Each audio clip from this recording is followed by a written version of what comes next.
नमस्कार विद्यार्थी मित्र मैत्रिणींनो, स्वागत आहे तुमचे डेली करंट अफेअर्स या आपल्या यूट्यूब चॅनलवरती। आज आहे 4 एप्रिल 2025 आणि आजच्या जेवढ्याही महत्त्वाच्या चालू घडामोडी असतील त्या आपण या व्हिडिओच्या माध्यमातून बघणार आहोत। हा व्हिडिओ तुम्हाला सर्व परीक्षांसाठी अत्यंत उपयुक्त ठरू शकतो, त्यामुळे व्हिडिओ शेवटपर्यंत नक्की बघा। आणि जर तुम्हाला व्हिडिओ आवडला तर व्हिडिओला लाईक देखील करायला विसरू नका। चला तर मग सेशनला सुरुवात करूया। प्रश्न पहिला आहे, सौदागरी ब्लॉक प्रिंटला अलीकडे GI टॅग देण्यात आला आहे, तो कोणत्या राज्याचा आहे? या प्रश्नाचे योग्य उत्तर आहे पर्याय क्रमांक बी, गुजरात। सौदागरी ब्लॉक प्रिंट हे गुजरात राज्याचे आहे व त्याला अलीकडे GI टॅग देण्यात आला आहे।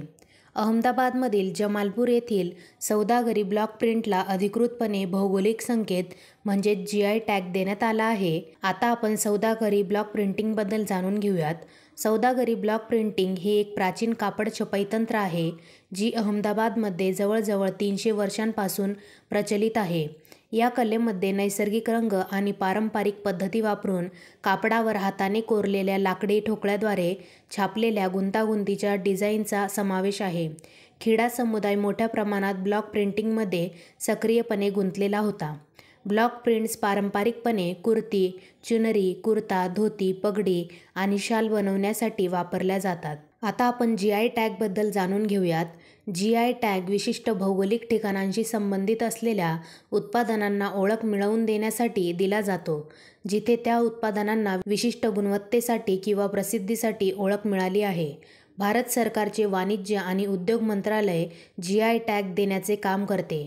GI टॅगचे फायदे जसे की उत्पादनाला जागतिक स्तरावर ओळख मिळवून देते, उत्पादनाची गुणवत्ता आणि प्रतिष्ठा वाढवते, उत्पादनाचे उत्पादन वाढविते आणि शेतकऱ्यांच्या उत्पन्नात वाढ होते, उत्पादनाचे मूल्य वाढवते। हा टॅग 10 वर्षांसाठी वैध असतो, जो नूतनीकरण करता येतो। पहिला GI टॅग दार्जिलिंग चहाला 2004 मध्ये देण्यात आला। आता आपण अलीकडेच ज्या उत्पादनांना GI टॅग मिळालेले आहेत ते बघूयात। काश्मीर केशर, जे की जम्मू आणि काश्मीरचे आहे, याला GI टॅग मिळाला आहे। मणिपुरी काळा तांदूळ, जो की मणिपूरचा आहे। कंधमाल हल्दी, जे की ओडिशाची आहे। खोला मिरची, गोव्याची। दिंडीगुल लॉक्स, जे की तामिळनाडूचे आहे। कंदगी साडी, जी की तामिळनाडूची आहे। अमरोहा ढोलक, जे उत्तर प्रदेशचे आहे। महोबा गौरा पत्थर हस्तशिल्प, जे की उत्तर प्रदेशचे आहे। या सर्वांना अलीकडे GI टॅग मिळाले आहेत। पुढील प्रश्न बघूयात। प्रश्न दुसरा आहे, 2025 आशियाई कुस्ती स्पर्धेत भारताने किती पदके जिंकली आहे? या प्रश्नाचे योग्य उत्तर आहे पर्याय क्रमांक बी, 10।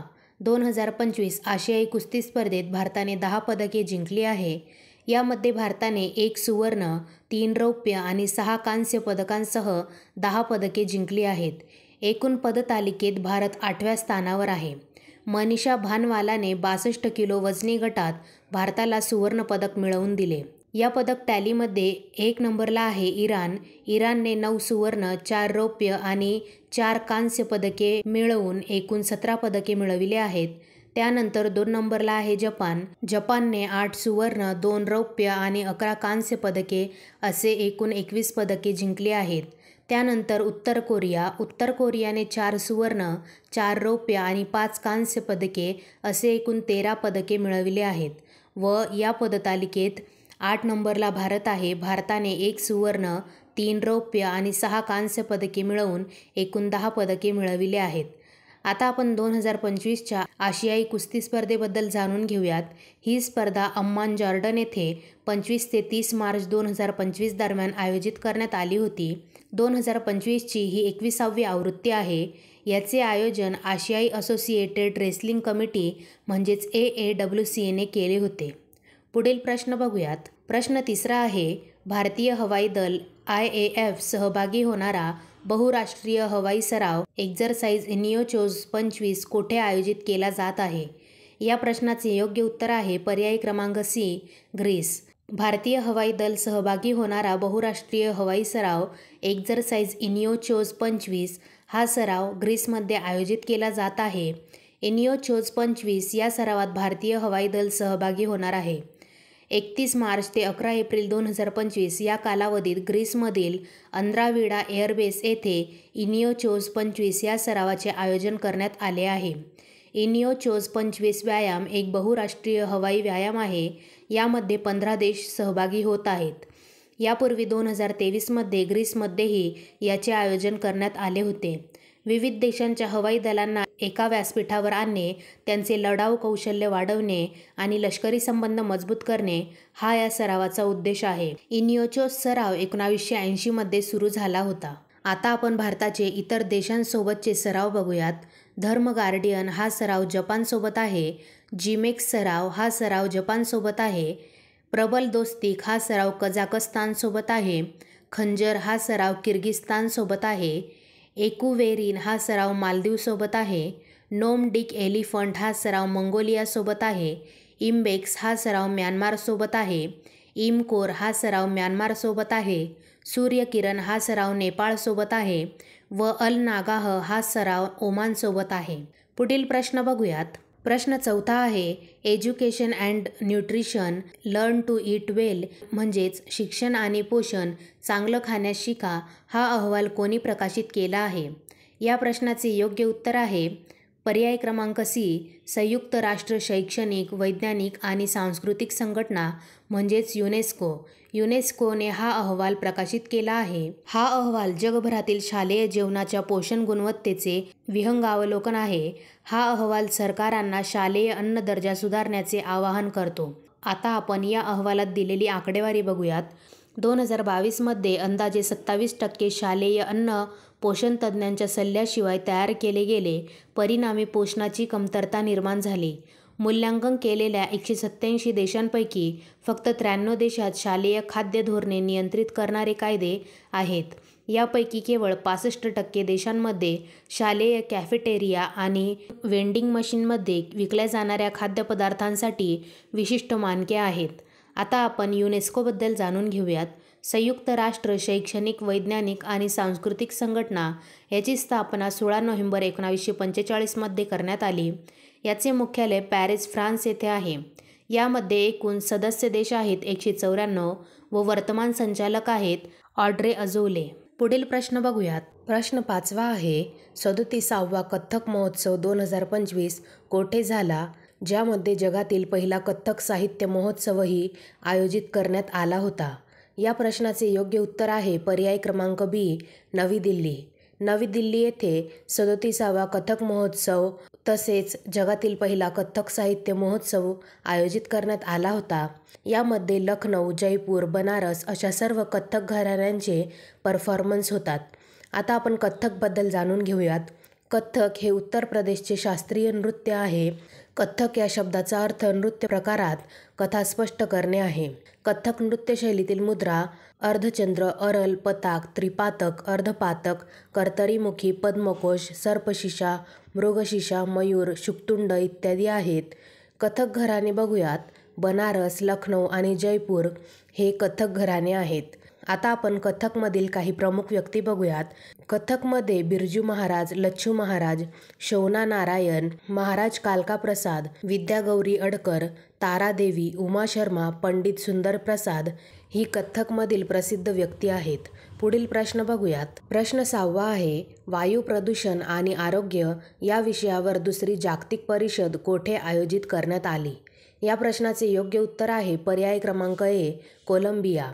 वायू प्रदूषण आणि आरोग्य या विषयावर दुसरी जागतिक परिषद कोलंबिया येथे आयोजित करण्यात आली आहे. वर्ल्ड हेल्थ ऑर्गनायझेशन म्हणजेच WHO आणि कोलंबिया सरकारने अलीकडेच वायू प्रदूषण आणि आरोग्य या विषयावर दुसरी जागतिक परिषद आयोजित केली होती.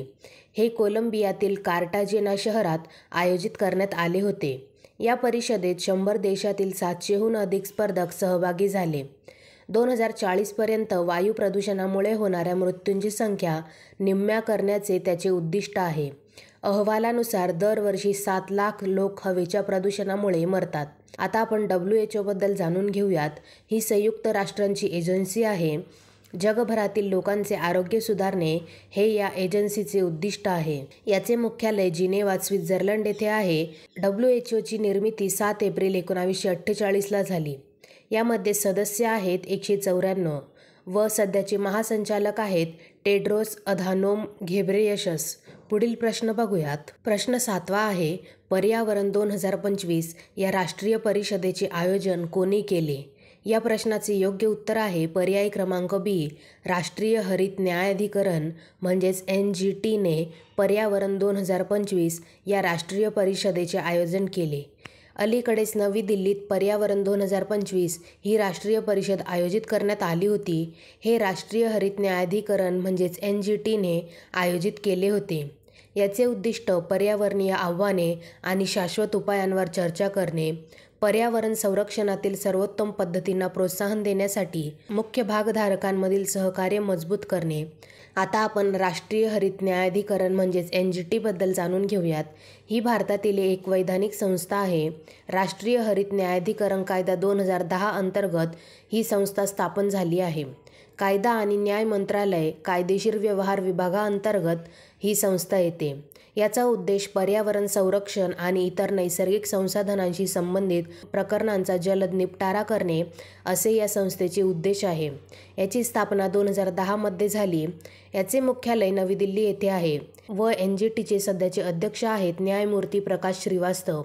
ऑस्ट्रेलिया आणि न्यूझीलंडनंतर पर्यावरण संरक्षणासाठी वैधानिक संस्था स्थापन करणारा भारत हा जगातील तिसरा देश आहे. पुढील प्रश्न बघूयात. प्रश्न 8वा आहे, सरहुल उत्सव प्रामुख्याने कोणत्या राज्यात साजरा केला जातो? या प्रश्नाचे योग्य उत्तर आहे पर्याय क्रमांक डी, झारखंड. सरहुल उत्सव प्रामुख्याने झारखंड या राज्यात साजरा केला जातो. झारखंडसोबतच पश्चिम बंगाल, ओडिशा आणि छत्तीसगडमध्ये देखील हा सण साजरा केला जातो. सरहुल सण हिंदू कॅलेंडरच्या चैत्र महिन्यात शुक्ल पक्षाच्या तृतीयेला साजरा केला जातो, जो सहसा मार्च किंवा एप्रिलमध्ये येतो. हा एक वार्षिक सण आहे. हा सण ऋतूतील बदल आणि वसंत ऋतूच्या आगमनासाठी साजरा केला जातो. सरहुल म्हणजे साल वृक्षाची पूजा. हा सण निसर्गाची पूजा आणि पृथ्वी आणि सूर्य यांच्या मिलनाचे प्रतीक आहे. संथाल समाजात याला वाहा पर्व म्हणतात, तर मुंडा आणि हो समाज या सणाला वा पर्व म्हणून ओळखतो. आता आपण झारखंडबद्दल जाणून घेऊयात. झारखंडची राजधानी आहे रांची. येथील राज्यपाल आहेत संतोष गंगवार. मुख्यमंत्री आहेत हेमंत सोरेन. झारखंडच्या विधानसभेमध्ये एकूण जागा आहेत 81, राज्यसभेच्या एकूण जागा आहेत 6 व लोकसभेच्या एकूण जागा आहेत 14. पुढील प्रश्न बघूयात. प्रश्न 9वा आहे, वंदना कटारिया यांनी निवृत्ती जाहीर केली त्या कोणत्या खेळाशी संबंधित आहे? या प्रश्नाचे योग्य उत्तर आहे पर्याय क्रमांक सी, हॉकी. वंदना कटारिया या हॉकी या खेळाशी संबंधित आहे. भारतासाठी सर्वाधिक हॉकी सामने खेळणारी ती पहिली महिला खेळाडू आहे. त्यांनी आपल्या 15 वर्षांच्या कारकिर्दीत 320 आंतरराष्ट्रीय सामने खेळले आणि 158 गोल केले. वंदना कटारिया या उत्तराखंडच्या आहेत. 2014 आशियाई क्रीडा स्पर्धेत कांस्य पदक विजेत्या संघाचा त्या भाग देखील होत्या. 2022 मध्ये त्यांना पद्मश्री व 2021 मध्ये अर्जुन पुरस्कार देखील मिळाला आहे. 2014 मध्ये hockey India Balbir Singh senior खेळाडूचा महिलांमध्ये त्यांना पुरस्कार मिळाला आहे. पुढील प्रश्न बघूयात. शेवटचा प्रश्न क्रमांक 10 आहे, the great conciliator Lal Bahadur Shastri and the transformation of India हे नवीनतम पुस्तक कोणी लिहिले आहे? या प्रश्नाचे योग्य उत्तर आहे पर्याय क्रमांक बी, Sanjeev Chopra. The great conciliator Lal Bahadur Shastri and the transformation of India हे पुस्तक संजीव चोपडा यांनी लिहिले आहे. संजीव चोपडा हे एक निवृत्त IAS अधिकारी आणि लेखक आहे आणि त्यांनी हे पुस्तक लिहिले आहे. हे पुस्तक भारताचे दुसरे पंतप्रधान लाल बहादूर शास्त्री यांच्याबद्दल आहे. हे पुस्तक शास्त्रीजींच्या राजकीय, सामाजिक आणि प्रशासकीय प्रवासाचे वर्णन करते, ज्यामध्ये सीमा सुरक्षा दल म्हणजेच BSFची स्थापना आणि जय जवान जय किसान ही प्रतिष्ठित घोषणा समाविष्ट आहे. आता आपण लाल बहादूर शास्त्री यांच्याबद्दल जाणून घेऊयात. लाल बहादूर शास्त्री हे भारताचे दुसरे पंतप्रधान होते. त्यांचा कालावधी 9 जून 1964 ते 11 जानेवारी 1966 पर्यंत होता. ते गृहमंत्री आणि रेल्वे मंत्री देखील होते. त्यांचा जन्म सध्याच्या उत्तर प्रदेशात झाला होता. 1966 मध्ये त्यांना मरणोत्तर भारतरत्न पुरस्कार देण्यात आला. 11 जानेवारी 1966 रोजी ताशकंद, उझबेकिस्तान येथे त्यांचे निधन झाले. 1965च्या भारत-पाकिस्तान युद्धाच्या शांतता कराराच्या दिवशीच त्यांचे निधन झाले. आता आपण अलीकडील काही पुस्तके बघूयात. पर्वत शिरोमणी भगतसिंग कोश्यारी हे पुस्तक लिहिले आहे मदन मोहन सती यांनी. मार्च ऑफ ग्लोरी हे पुस्तक लिहिले आहे के अरुमुगम आणि एरोल डिक्रूज यांनी. मार्स ऑन लाईफ एक लघुकथा हे पुस्तक लिहिले आहे नमिता गोखले यांनी.